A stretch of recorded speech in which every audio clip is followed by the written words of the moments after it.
ఆ ఇచ్చిన గురువుగారు ఎవరు? దక్షిణామూర్తి. అని ఉపన్యాసం ఇవ్వలే. ఎందుకంటే చీకటి బాగా గదిలో ఉందనుకోండి, మీరు దీపం వెలిగించారు, దీపం వచ్చి చీకటి వెళ్ళిపొమ్ము ఎందుకనగా అని ఉపన్యాసం ఇస్తుందా?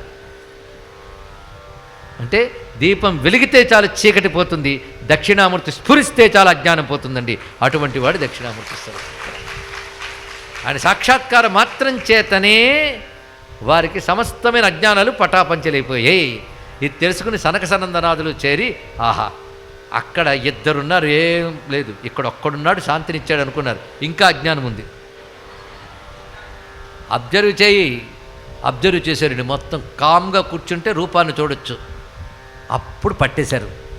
అక్కడ ఇద్దరుగా కనబడ్డాడు ఎవడో, వాళ్ళిద్దరూ కలిసి ఒకటిగా ఇక్కడ కనబడ్డారని తెలిసిందని. ఇక్కడ నేను చెప్పిన ఈ కథ అంతా మీరు రోజు చదువుతున్నదే.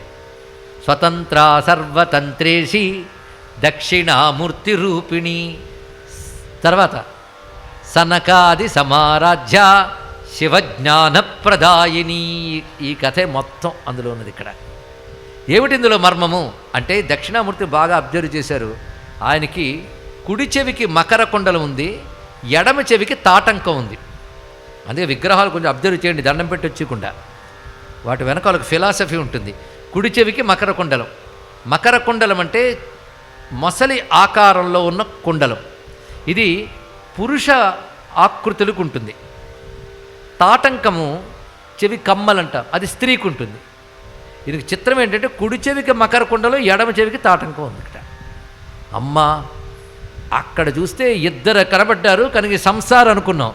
కనుక ఇక్కడికి వచ్చేటప్పుడు కల్లా ఇద్దరు కలిసి ఒకటే కనబడ్డారు.